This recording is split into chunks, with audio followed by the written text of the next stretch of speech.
राधा राधा राधा राधा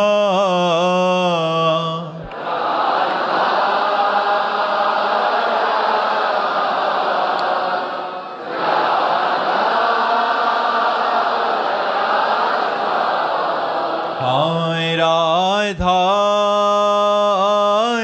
राधा राधा राधा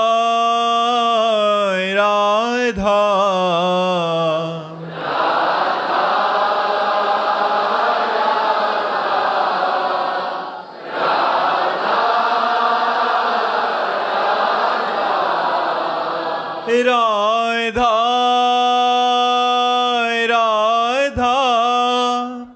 राधा राधा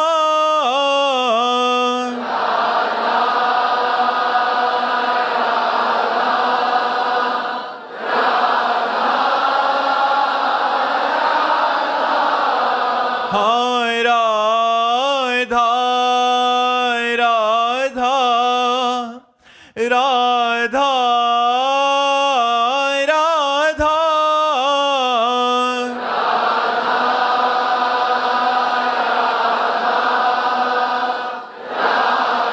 हाय राधा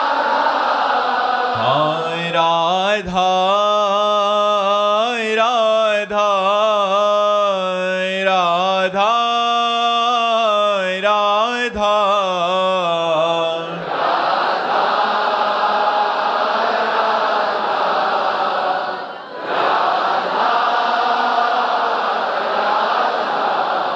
हाय राधा राधा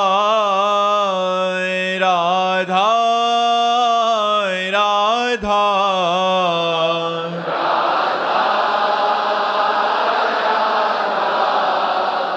राधा राधा श्री राधा वल्लभ लाल की समस्त संत हरि भक्तन की श्री वृंदावन धाम की सद्गुरुदेव भगवान की। सबसे पहला प्रश्न हम करेंगे, आपको उत्तर देना है।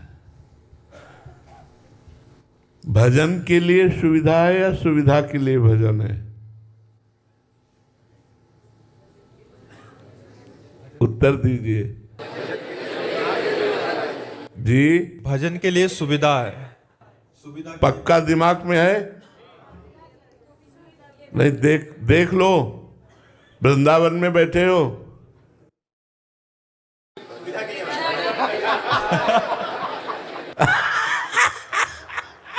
चेंज हो गए महाराज।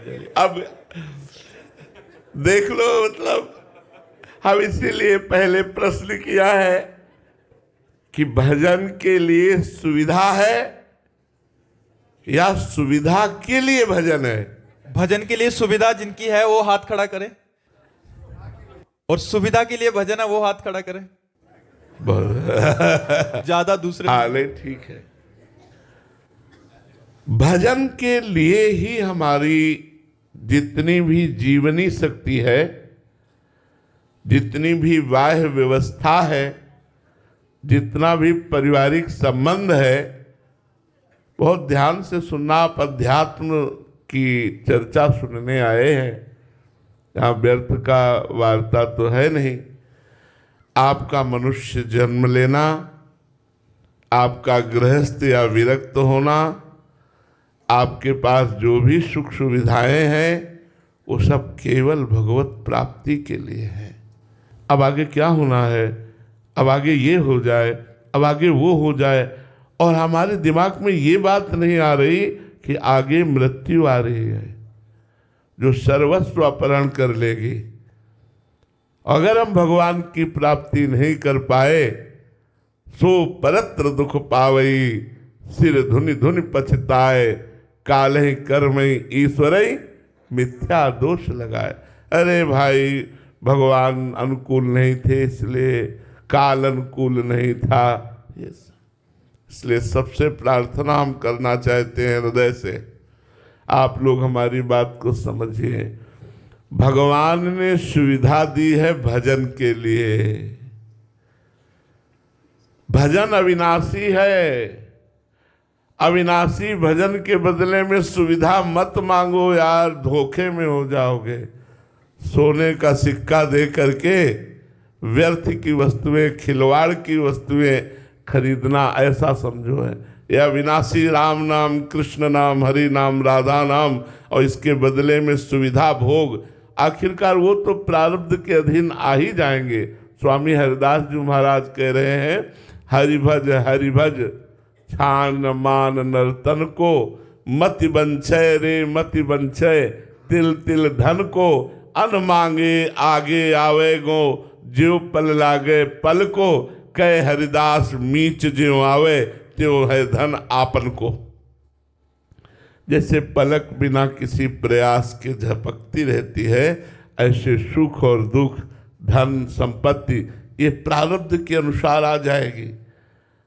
आप भजन में लगो, अपने कर्तव्य का पालन, अपनी सुविधाओं को भजन के लिए रखो, तो आपका जीवन सिद्ध हो जाएगा। आप गृहस्थ में हो तो परिपक्व हो जाओगे, विरक्त में हो तो परिपक्व हो जाओगे। कैसे हमारी सुख सुविधा बढ़ जाए, फिर हम भजन करेंगे। माया अवसर नहीं देती। अभी भजन कर लो, ये सब होता रहेगा। भजन के लिए जीवन है, यह हम आपके दिमाग में बैठालना चाहते हैं, बैठा लो। भजन के लिए जीवन है, भजन के लिए नहीं तो व्यर्थ जीवन है। कुछ भी बन जाओ, बड़े बड़े चक्रवर्ती सम्राट खाक में मिल गए, कुछ नहीं। एक बार राजसूय यज्ञ में महाराज अर्जुन भगवान श्री कृष्ण के पास बैठे हुए थे, तो देखा एक चींटा एक चावल के दाने को बड़ी मेहनत से, एक टांग टूटी हुई थी, 3 टांग के बल जोर लगा के एक चावल के दाने को ले जा रहा था। अर्जुन काफी देर से उस पर नजर गड़ाए हुए थे। बोले, प्रभु कितना कितना वैभव देते हो लोगों को, इस बेचारे चींटे को देखो, एक दाना चावल का लेकर कितने श्रम से अपने लक्ष्य की तरफ जा रहा है। इसकी एक टांग टूटी हुई, क्या इस पर भी कभी कृपा होगी? कभी इसे ऐश्वर्यवान सुखवान बनाओगे? तो भगवान ने कहा, तुम इसे जानते हो? बोले नहीं। भगवान ने कहा, हम इसे जानते हैं, 14 बार इंद्र बन चुका है। वह चींटा 14 बार इंद्र बन चुका है। जैसे इंद्र की पदवी से डायरेक्ट अजगर की योनि में महाराज नौस, ऐसा थोड़ी कि तुम इंद्र बन गए, देवराज इंद्र बन गए तब देवता बने रहोगे।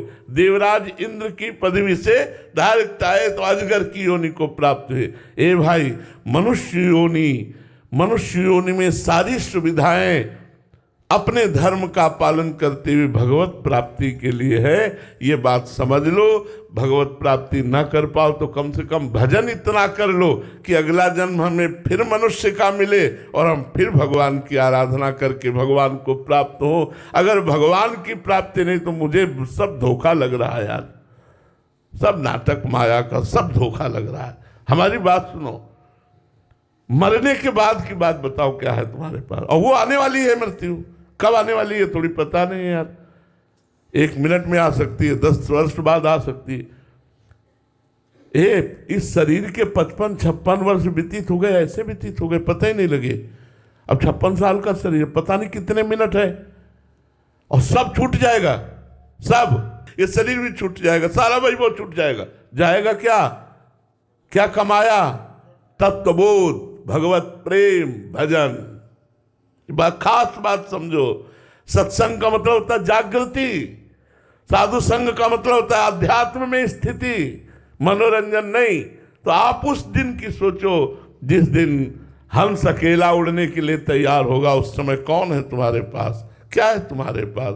इसलिए भाई, सुविधा भजन के लिए है, सुविधा भजन के लिए है, भजन सुविधाओं के लिए नहीं। नहीं तो बहुत बड़ा धोखा हो जाएगा।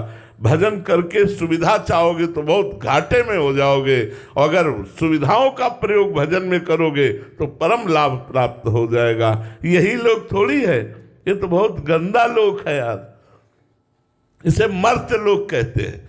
बड़े सुंदर सुंदर लोक भगवान ने रचना की है और सब लोकों से भगवान ने परम धामों की रचना की। श्रेष्ठ परम धामों में भी बड़े प्रेम में भगवान के मंगलमय धाम है, मंगलमय रूप है। तो हम वहां चलने की सोचे यही क्यों? इसलिए अमृत कुंड की तरफ तमसो माँ ज्योतिर्गमय मृत्युर्मा अमृतम गमय, अमृत की यात्रा करो। यहाँ आप लोग जुड़े हो वृंदावन में आकर के, तो भगवत मार्ग के लिए जुड़े हो, अध्यात्म के लिए जुड़े हो। लौकिक संपत्ति तो पीछे घूमेगी। इसलिए हम सबसे ये बात समझाना चाहते हैं कि मनुष्य जीवन से लेकर हर सुविधा केवल भगवत प्राप्ति के लिए मिली। साधन धाम मोक्ष कर द्वारा पाई न जे परलोक संहारा, ये परलोक संभालने के लिए मिला है। तो हमारी प्रार्थना मान लो, जिससे जितना अधिक से अधिक बन सके नाम जप करो। कृतयुगे ध्यायते विष्णुम त्रेतायाम यजते मखई द्वापरे परिचर्यायाम कलो तद्धरि कीर्तनात्। कलयुग में भगवान के नाम की विशिष्ट महिमा, उसे चौजुग चौश्रुति नाम प्रभाव, कलि विशेष नहीं आन पाओ। कलयुग में तो विशेष भगवान नाम से ही कल्याण होता है। तो अधिक से अधिक राधा राधा जपो, राम राम जपो, कृष्ण कृष्ण जपो और पाप आचरण से बचो। तो मनुष्य जीवन का जो परम लाभ है वो भगवान की प्राप्ति हो जाएगी। हाँ, आप करो प्रश्न। रोशनी जी कनाडा से। राधे राधे महाराज जी। महाराज जी, हमें भगवत प्राप्ति हो जाने पर कैसे पता लगेगा कि हमें भगवत प्राप्ति हो? जब अपने को भगवदानंद की अनुभूति हो जाती है तो अपने आप अपने को पता चल जाता है अब कुछ नहीं चाहिए, मिल गया जो प्राप्त होना था। उसके प्राप्त होने के बाद जब कुछ प्राप्त करना बाकी नहीं रहता, जिसके जान लेने के बाद कुछ जानना बाकी नहीं रहता, उसे भगवत प्राप्ति कहते हैं। और वो स्वयं को होती है। तो स्वयं में ब्रह्मभूता प्रसन्न आत्मा न सोचती न कांक्षति, उसकी स्थिति होती, वो अपनी स्थिति को देख रहा है। तो उसमें दूसरा कोई बताने की थोड़ी जरूरत है कि दूसरा फोन करके बोलेगा, दूसरा कहेगा तुम भगवत प्राप्त हो। वो तो खुद अपना हृदय अनुभव में आएगा, अंतःकरण स्थिति बता देगी कि भगवत प्राप्त हो गया, तत्वबोध हो गया। अपने आप को होता है अनुभव, अपने आप से अपने आप को अनुभव होता है। वो किसी और थोड़ी बात होती है, किसी और के जलाने की थोड़ी बात होती है। हाँ, उसके कुछ लक्षण हैं। मोह रहित, मान रहित, संग दोष विजयी, समस्त कामना त्यागी, निरंतर आत्म स्वरूप में रमण करने वाला, द्वंद्वों पर विजयी, सुख दुख में समान भाव रखने वाला। ये लक्षण है। उनमें जब लक्षण हो जाएंगे तो जान लेना कि हमारे भगवत प्राप्ति हो गई। मोह रहित, मान रहित, संग दोष का कोई भी प्रभाव न पड़ना, किसी भी संग का, निरंतर अध्यात्म में स्थित रहना, समस्त कामनाओं का त्याग हो जाना, सुख दुख में समान भाव रखना, तो अपने आप को भगवत प्राप्त हो गया। सत्य मित्र समझानी मानी मान अपमान सम, दुख सुख लाभ न हानि, यह जो कृपा हरिवंश की। सलोनी जी जम्मू से। राधे राधे महाराज जी। महाराज जी, परमार्थ में चलने वाले साधक के लिए मन की स्थिरता या व्याकुलता में से कौन सी स्थिति अधिक सहायक होती है? व्याकुलता तो परिणाम है। व्याकुलता कोई साधन है क्या? साधन का परिणाम है व्याकुलता। प्रश्न होना चाहिए कि निरंतर नाम चलना या मन का लगना। प्रश्न ऐसा होना चाहिए कि निरंतर नाम चलना प्रधान है या मन का लगना प्रधान है। व्याकुलता तो उसका फल है। व्याकुलता के बाद तो भगवत प्राप्ति है। जो व्याकुल हो गया प्रभु के लिए, क्षण क्षण विरह, क्षण क्षण लालसा, क्षण क्षण व्याकुलता, वो तो भगवत प्राप्ति के नजदीक पहुंच चुका है। प्रधानता जिह्वा से निरंतर नाम जप की होनी चाहिए, मन लगे ना लगे। निरंतर यद जिह्वागे वर्तते नाम तुभ्यम, नाम जीह जप जागे जोगी। नाम जी में निरंतर चल रहा है, इससे व्याकुलता आ गई तो फिर क्या कहना है। आप बिल्कुल नजदीक हैं।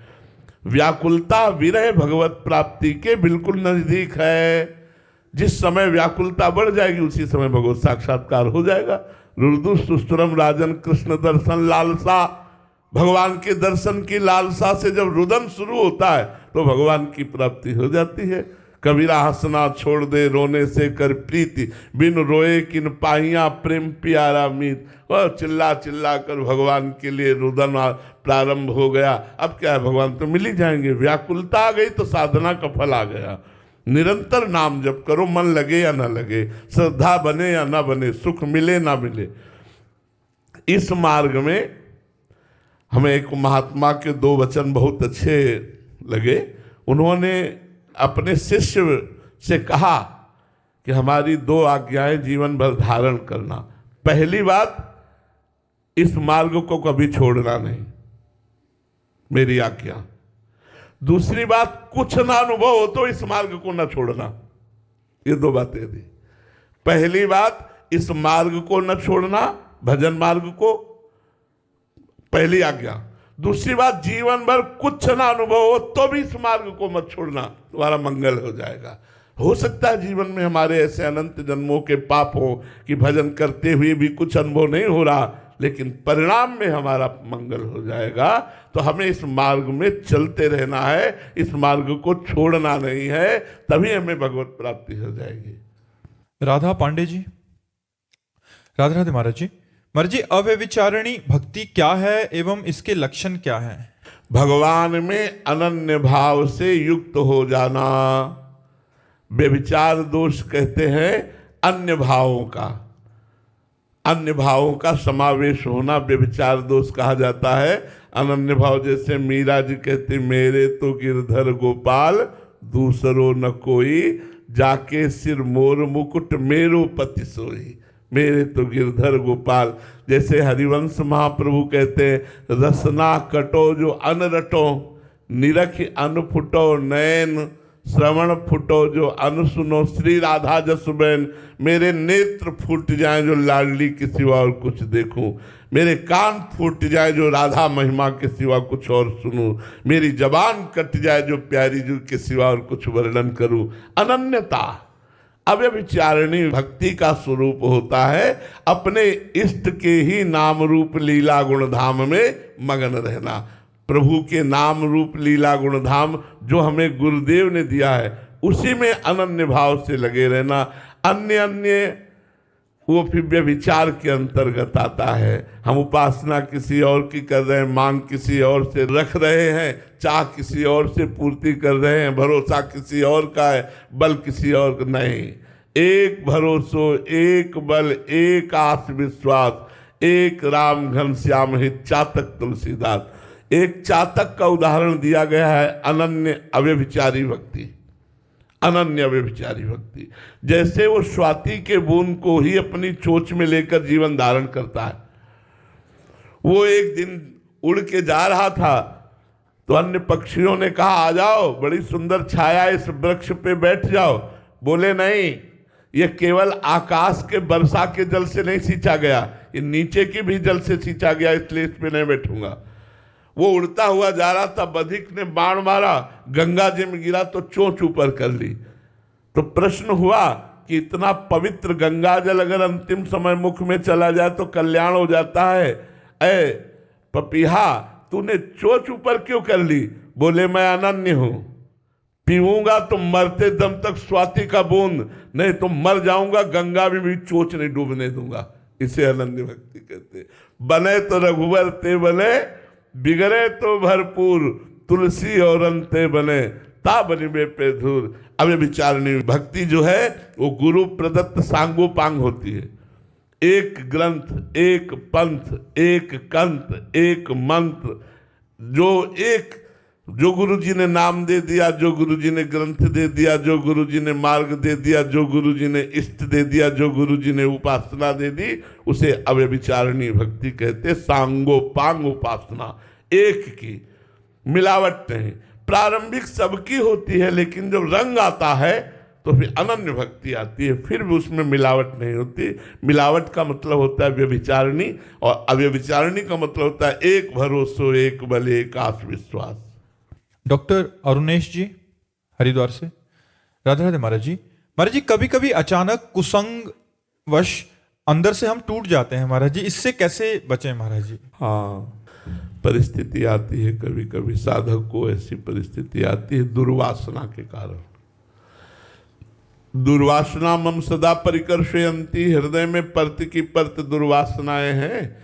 कमी हमारे अंदर होती, बाहर से नहीं होती। बाहर से तो चाहे जितना कुसंग हो कोई फर्क नहीं पड़ता, जो रही उत्तम प्रकृति का कर सकत कुसंग, चंदन विष व्यापत नहीं लपटे रहत भुजंग।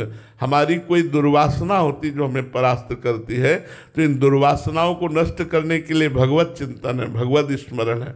अधिक से अधिक नाम जप करो, ये दुर्वासनाएं नष्ट हो जाएंगी। कुछ अच्छा नहीं लगता, कोई भी कुसंग कुछ भी प्रभाव नहीं डाल सकता, पक्का समझो। एक अलबेली मस्ती आती है भगवान नाम जप करने वाले की, हाँ वो कुछ नहीं, कुछ नहीं। कहीं भी विश्व में कहीं भी रख दो, उसका बाल बाका भी नहीं होने वाला। जो नाम पहारू दिवस निसी, नाम भगवान का रात दिन का पहरा है जिसके जीवन में, उसका बाल बाका भी नहीं हो सकता। तुम नाम जप करो, दुर्वासना ही कुसंग है, और दुर्वासना अंदर है, और अंदर नष्ट हो जाए वृत्ति, तो बाहर का व्यक्ति हमें कुछ नहीं बिगाड़ सकता। अंदर की वृत्ति को नष्ट करने के लिए नाम जप है। बलविंदर सिंह सूरी जी, राधे राधे महाराज जी।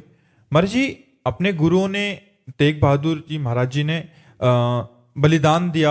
आज महाराज जी युवा पीढ़ी महाराज जी उनके बलिदान को, त्याग को भूलते जा रहे हैं। महाराज जी ऐसे में ऐसे महापुरुषों के याद कैसे रखा? हाँ, हमें लगता है कि इसमें हमें प्रयासरत रहना पड़ेगा।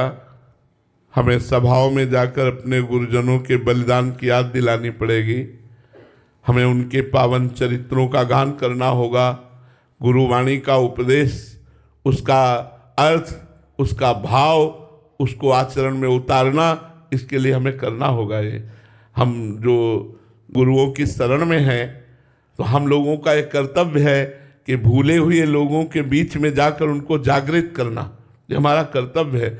जब हम महापुरुषों के चरित्रों को सुनाते हैं, महापुरुषों के आदेशों को सुनाते हैं, उनके सिद्धांतों को सुनाते हैं, तो हैं तो उन्हीं के बच्चे, तो हम में वो जागृति होती है। आज हमारा समाज भूल करके व्यसन और व्यभिचार में प्रवृत्त हो रहा है। ज़्यादातर लोग नशेबाज बन रहे, ज़्यादातर लोग गंदी आदतों में फंस रहे। जहाँ धर्म के लिए गर्दन उतरा ली, जहाँ धर्म के लिए खाल खिंचवा ली, वहाँ आज हम धर्म को भूल करके अधर्माचरण में चल रहे हैं। तो हमें लगता है कि हमें सत्संग देना चाहिए, जा करके समाज के नवयुवकों को सत्संग देना चाहिए। इन महापुरुषों की बलिदान की गाथाएं गानी चाहिए, जिससे उनके हृदय में जो छुपा हुआ भगवद अंश है वो जागृत हो जाए और वो धर्म से चलने लगे। क्योंकि बिना श्रवण के, बिना उपदेश के वो सो रहे हैं मोह निद्रा में, उनको जगाना पड़ेगा। वो जब जगेंगे तभी वो सही मार्ग का अनुसरण करेंगे। मानवर्धन सिंह जी काशी से, राधे राधे महाराज जी। महाराज जी, आपकी कृपा से श्वास की ठसक से मानसिक जप करते वक्त सूक्ष्म प्राणवायु में तो नाम एकदम छाया रहता है, लेकिन बीच बीच में कुछ दिनों पर किसी दिन प्राणवायु स्थूल हो जाने पर भजन में अवरुद्ध सा लगता है। महाराज जी, ये किन कारणों से प्राणवायु बीच बीच में सूक्ष्म से स्थूल हो जाती है? हाँ, चूंकि अभी प्राणवायु सम नहीं हुई ना, तो विषम, जैसे भोजन का क्रम बिगड़ा तो विषम भी हो जाएगी। थोड़ा आहार ज़्यादा हुआ तो विषम हो जाएगी, थोड़ा रजोगुणात्मक तमोगुणात्मक भोजन हुआ तो विषम हो जाएगी। समवायु अभी नहीं हुई ना। अगर सुषुम्ना मार्ग संचारी समवायु होगी तो निरंतर सुषुम्ना मार्ग में ही चलेगी, और सुषुम्ना मार्ग में जब चलेगी तो स्वाभाविक भजन में प्रवृत्ति बनी रहेगी। लेकिन धन्यवाद आपको कि आप बहुत अच्छी तरह से इसे सोच समझकर जप कर रहे हैं, क्योंकि ये अनुभव जप करने वाले का ही है। और जब स्थूल प्राणवायु हो और ना चल रहा हो तो फिर जिह्वा से नाम जपने लगना चाहिए, मानसिक छोड़ देना चाहिए, तुरंत छोड़ देना चाहिए, समय व्यर्थ नहीं करना चाहिए। अगर उस समय नहीं छोड़े तो संकल्प विकल्प में फंसा देगा। जैसे तूड़ीर में कई बाण रखे जाते हैं, अगर एक बाण निष्फल हुआ तो दूसरा तुरंत चढ़ा दिया जाता है। ऐसे ही मन को भगवत प्राप्ति के लिए कई हम प्रोग्राम रखते हैं, अपनी जेब में रखते हैं। अब जैसे मन है, मानसिक भजन में नहीं लग रहा, बिल्कुल मत लगाओ उसको, परेशान मत होने दो, उसको परेशान मत करो। नाम कीर्तन में लगा, पद कीर्तन में लगा, नाम जप में लगा दिया, ताली बजाकर पद गायन कर रहे हैं। अब हमारा मन शांत हो रहा है, मंत्र में लगा दिया। अब हमारा मन ना नाम में लग रहा है ना मंत्र में लग रहा है, तो हम किसी संत की वाणी सुनने लगे। मोबाइल है ना, सर्च किया, संत की वाणी सुनने लगे। अब उससे भी मन नहीं लग रहा तो हम सो गए, लेकिन गलत काम नहीं किया। सो गए लेकिन प्रपंच नहीं किया। तो जब फिर जगेंगे तो गुण परिवर्तन हो जाने पर हमारा भजन चल पड़ेगा। कबहूँ तो थोरो भजन कबहू होत विशाल, मन को धीरज छुटे नहीं, गहे न दूजी चाल। कभी थोड़ा भजन होता है, कभी अधिक होता है, मन का धैर्य नहीं छोड़ना चाहिए। गहे न दूजी चाल, दूसरा आचरण गंदे न कर बैठे, नहीं तो संस्कार बिगड़ जाएंगे। बहुत सुंदर, बहुत सुंदर। मानसिक जप के लिए बहुत सुंदर अभ्यास हो रहा है। बड़ी कृपा भगवान की आपके ऊपर है। राधे राधे महाराज जी। महाराज जी, मैंने 2 स्त्रियों का, 2 वैश्यों का संग किया, माता पिता शराब के नशे में इनका अपमान किया, बच्चों का, पत्नी का। महाराज जी, अब मैं जीवन में सुधरना चाहता हूँ महाराज जी। जो हो गया सत्संग के प्रभाव से, अभी मेरे को लगा कि मेरे को गलत। देखो, हमारे भगवान का वचन है, जो नर होए चराचर द्रोही, आवे सभय सरन तक मोही, तज छल कपट मोह मद माना, करो सत्य ते साधु समाना। चाहे पूरे चराचर का द्रोह हो, गलतियां हो जाती हैं, मनुष्य शरीर है, हम सबसे गलतियां हो जाती हैं। हम सुधार करें, जैसे आप कह रहे हैं मैं सुधार करना चाहता हूं, तो धन्यवाद। आप नाम जप कीजिए, शास्त्रों का स्वाध्याय कीजिए, सत्संग सुनिए, पवित्र भोजन पाइए, माता पिता के चरण छूइए, उनके अनुशासन में रहिए, और अब गलत काम मत करना। अब लो नसानी अब ना नसइयो, तो भगवान कृपा करके अहम त्वाम सर्व पापेभ्यो मोक्षयिष्यामि मा शुचा। भगवान कह रहे हैं अहम त्वाम सर्व पापेभ्यो मोक्षयिष्यामि मा शुचा, मैं तुम्हें समस्त पापों से मुक्त करके पवित्र कर दूंगा। गलती हो जाना स्वाभाविक है, क्योंकि माया बहुत प्रचंड है, लेकिन उसी गलती में पड़े रहना ये ठीक नहीं है। गलती का सुधार करके हम भगवत मार्ग में आगे बढ़ें, हम अपने जीवन को सार्थक करें। अब तक जो किया वो किया, आगे मत करना। वृंदावन में बैठे हो, नियम पक्का लेना, राधा राधा जपना, माता पिता की सेवा करना, मातृ देवो हो पितृ देवो हो, और गंदे आचरण मत करना। आप प्रवीण सिंह जी, इंदौर से। राधे राधे महाराज जी। महाराज जी, जैसे जैसे मेरी शिक्षा और बौद्धिक क्षमता बढ़ रही है, मेरे अंदर अनजाने में श्रेष्ठता का अहंकार सा आ रहा है महाराज जी। इस पढ़े लिखे होने का अहंकार को भक्ति या विनम्रता में कैसे बदले महाराज जी? हाँ, कोई बात नहीं है, जीव का स्वाभाविक धर्म होता है अहम में स्थिति में रहना। एक शब्द केवल सीख लो, सब ठीक हो जाएगा। कृष्णार्पणम मस्तु। जो आपको ज्ञान मिला है वो भगवान के द्वारा मिला है, भगवान को अर्पित कर दो। जो पढ़ाई पढ़ो भगवान को अर्पित कर दो, जो कर्म करो भगवान को। तो कृष्णार्पणम मस्तु से तुम्हारा भाव पवित्र हो जाएगा। जो देहाभिमान अभिमान है ना, पवित्र, अगर पवित्र भाव न होता तो तुम पकड़ ही न पाते कि तुम्हारे अंदर अहंकार है। बड़ा पवित्र भाव है, बड़ी भगवान की कृपा है। तो जो पढ़ाई पढ़ो, जो आपको अच्छाई समझ में आवे, वो भगवान की कृपा से आई है, और कृष्णार्पणम मस्तु कर दो, और धीरे धीरे भगवान की कृपा से अहम भाव पवित्र हो जाएगा। ये दूषित भाव नहीं रहेगा। नाम जप करते रहो, ठीक है। निधि जी, गुजरात से। राधे राधे महाराज जी। महाराज जी, नवदा भक्ति की बात कही जाती है, उसमें आत्मनिवेदनम भक्ति तक पहुंचने के लिए नाम जप के अलावा और क्या करना चाहिए कि हम वहां तक पहुंच जाएं? वैसे भगवान की लीला कथा श्रवण करनी चाहिए। भगवान की श्री विग्रह को विराजमान करके हो सके तो अष्टयाम सेवा करनी चाहिए। भगवान के परम प्रेमी भक्तों को भोजन पवाना चाहिए। परम प्रेमी भक्तों के मुख से भगवत चर्चा सुननी चाहिए। परम प्रेमी भगवान के भक्तों के चरित्र पढ़ने चाहिए। परम पवित्र भक्तों के नाम, जो नाम के गुणगान है, नाम की महिमा वर्णन की गई है, नामावली, उसका गान करना चाहिए। भगवान के धामों की यात्रा करनी चाहिए। भगवान के धाम की परिक्रमा, भगवान के धाम की रज का सेवन, ठाकुर जी का चरणामृत, संतों का चरणामृत, ये सब सहयोगी होता है आत्मसमर्पण में। जो भक्ति के हमारे 64 अंग हैं, वो संपूर्ण जब आ जाते हैं तो भक्ति महारानी स्वस्थ होकर हृदय पर नृत्य करने लगती हैं ज्ञान वैराग्य के साथ। इसलिए जो भक्तों के चरित्र सुनना इसमें प्रधान बात है। आत्मसमर्पण के लिए बहुत जल्दी तैयारी हो जाती है भक्तों के चरित्र सुनने से। यदि हम महान महान भक्तों के चरित्र सुनते हैं तो हमारे मन में भी उत्साह होता है कि हम श्री भगवान को आत्मसमर्पण कर दें। ऐसी भक्ति हमारे भी हृदय में आवे, तो जो साधन बताए वैसा करो। महाराज जी, केवल अंतःकरण की स्वीकृति ही आत्मसमर्पण है? हाँ, सारा खेल स्वीकृति का है। बाहरी तो अंदर की स्वीकृति के लिए है, नहीं तो खास बात अंदर की स्वीकृति है। अंदर की स्वीकृति बदल गई, अभी देह भाव की है, देह भाव से हटकर भगवत भाव में हो गई, बस अब वो पैंट शर्ट पहने हो से कोई फर्क। सारे प्रयास उसी के लिए है महाराज जी। सारा प्रयास स्वीकृति के लिए है। वो कैसे भी हो सकती है, प्रतिकूलता, अनुकूलता, ज्ञान से, विज्ञान से, मतलब इसमें प्रधानता भगवान की, गुरुदेव की कृपा होती है। नहीं तो साधन करते करते बहुत समय व्यतीत हो जाता है, स्वीकृति नहीं बदलती, नहीं बदलती। स्वीकृति बदल जाना बहुत कठिन बात होती है।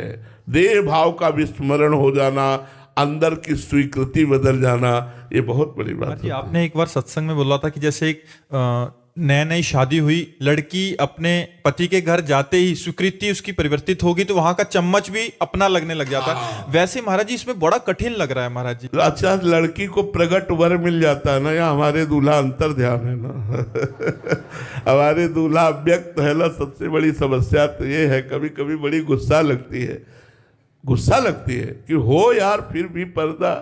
ऐसे सुंदर प्रीतम है कि वो तो कुछ और भी देख सकती है। एक बार जिसने देखा,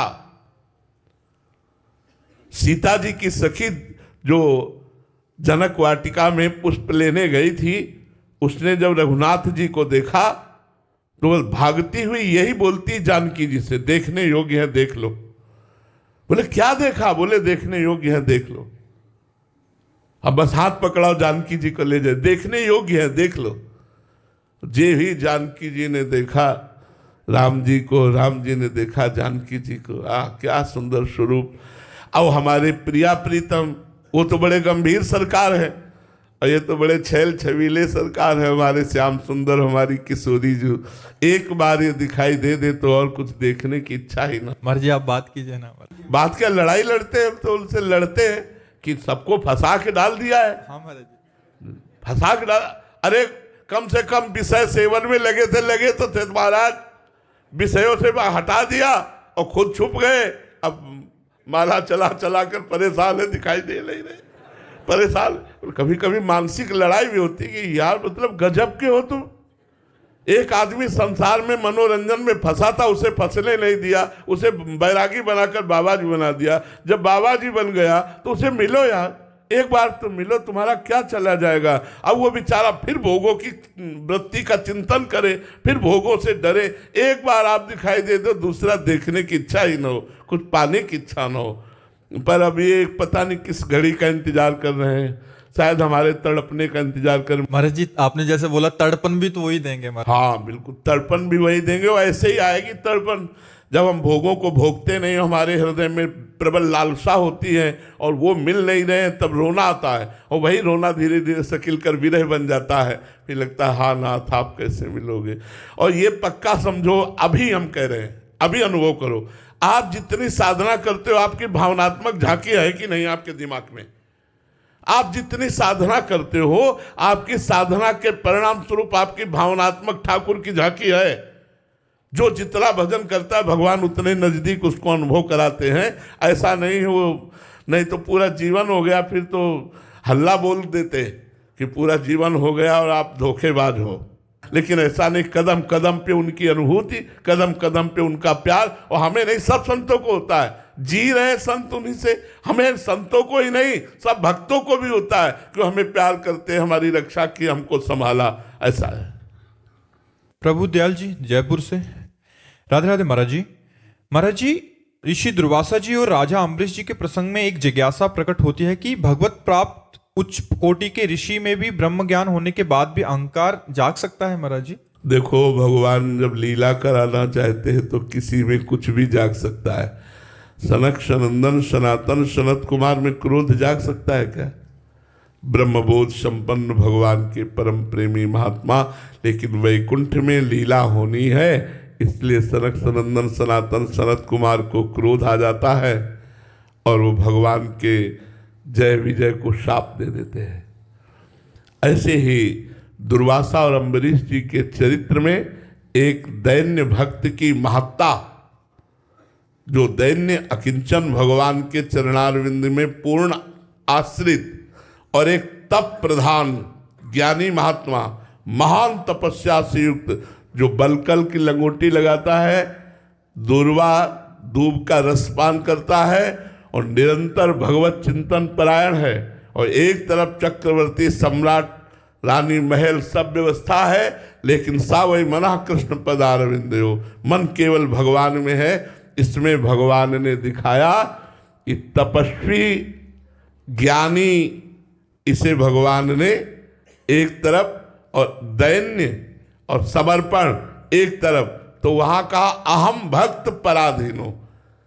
अम्बरीश जी को भक्त संबोधन किया और द्विज संबोधन किया श्री दुर्वासा जी को। अहम भक्त पराधीनो अस्वतंत्र इव द्विज, मैं भक्त के अधीन होता हूं, तपस्या के अधीन नहीं। अम्बरीश जी की भक्ति के कारण भगवान के सुदर्शन चक्र ने परम सामर्थ्यशाली त्रिभुवन को शासन में रखने वाले दुर्वासा जी को पूरे त्रिभुवन में दौड़ाया, तापित करके। यहां भगवान के भक्त की अधीनता और दुर्वासा जी के तप के प्रभाव की न्यूनता, अधीनता में और तपस्या में कितनी न्यूनता अधिकता है, यह दिखाई कि भगवान भक्त के तो अधीन हो गए, कहा मैं अस्वतंत्र हूं। लेकिन तपस्वी दुर्वासा जी जब भगवान के शरण में गए तो भगवान ने कहा सुदर्शन चक्र से रक्षा अम्बरीश जी करेंगे, मैं नहीं, क्योंकि मैं अधीन हूं, अहम भक्त पराधीन हूं, जाओ अम्बरीश जी की शरण पड़ो जाकर। तो यहां भगवान की लीला दिखाने के लिए दो पात्र चयन किए, एक दुर्वासा एक अम्बरीश। ना कि अम्बरीश जी में और दुर्वासा जी में कोई कमी, होड़ में कोई ऐसी बात नहीं, क्योंकि दुर्वासा जी भगवान शंकर का स्वरूप है, साक्षात भगवान शिव के स्वरूप हैं, और अम्बरीश जी भगवान कृष्ण के प्रेम में डूबे हुए हैं। जैसे देवर्षि नारद के अंदर कहीं काम हो सकता है, लेकिन भगवान की जब लीला प्रकट होनी हुई तो देवर्षि नारद जी को काम सताता है, वो ब्याह की भावना करते हैं, यहाँ तक कि भगवान को शाप दे देते हैं, जाओ जिस स्त्री वियोग में मैं दुखित हो रहा हूं उसमें तुम दुखी हो गए। तो कुछ लीला क्षेत्र ऐसे हैं जहां बिल्कुल संभावना नहीं है, पर भगवान संभावना प्रकट करके वहां लीला करते हैं। ये बिल्कुल भगवान की लीला है, दोनों भगवान के निज पार्षद है, केवल अधीनता और तपस्या की लीला दिखाई भगवान ने। मोहित जी, राधे राधे महाराज जी। महाराज जी, जब हम भक्ति मार्ग में चलते हैं तो कंचन, कीर्ति, कामनी, ये तीनों हमारी तरफ इतनी तीव्र गति से क्यों आने लगती हैं, जिसमें विशेष रूप से पहले कीर्ति और कामनी हमें परास्त कर देती है। महाराज जी, इसको परास्त करने के लिए नाम जब भी हम करते हैं, बट उसमें क्या सावधानी रखें कि हम इनको परास्त कर दें? बोले भगवान मैं आपसे प्यार करता हूं, बोले रुको, चलो, मुस्कुरा के गए गुरु जी, प्रणाम। अब भगवान भूल गए, वो याद आ गई तो भगवान बोले माया, रुपया, वाहवाही, यही सब दे देते। अगर इनमें फंस गए तो झूठा कहेगा। प्यार कभी बिकता नहीं, प्यार कभी बिकता नहीं, और प्यार कभी झुकता नहीं, ध्यान रखना। किसी भी विषय के आगे कभी झुकता नहीं है। अगर प्यार झुक गया, बिक गया, तो प्यार नहीं, वो ड्रामा था, नाटक था। ऐसे ही भगवान के लिए है कि अगर हमारा प्यार है तो हम किसी विषय में झुक न जाएं, किसी विषय में बिक न जाएं। इतनी परीक्षा तो होगी यार, कैसी बात करते हो आप? हमारे पास आना चाहते हो तो इसका मतलब है आप हमको खरीदना चाहते हो।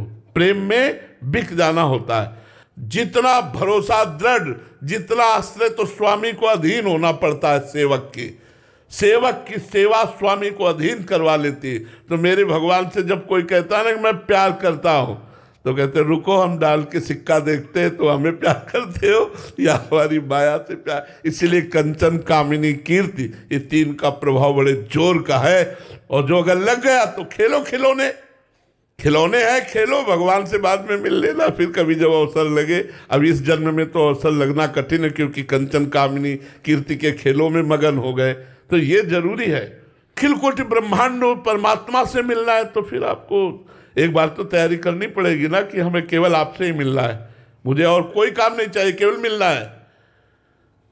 जब हट करके तब आप वहां जा पाओगे। जैसे बच्चा खिलौने छोड़कर रोना शुरू करता है तो माँ उसको अपनी बेटी भेजती, परिवार के भेजते, ऐसे अंतिम बात में रिद्धियां सिद्धियां भेजी जाती।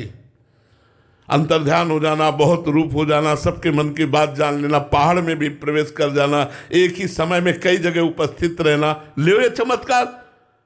अगर इनको ले लिया तो भी गए। अंतिम समय रिद्धियां सिद्धियां भेजी, जब इनसे भी हट गया मन, इनको भी स्वीकार नहीं किया, तब भगवान आकर मिल जाते, तब गले लगा लेते।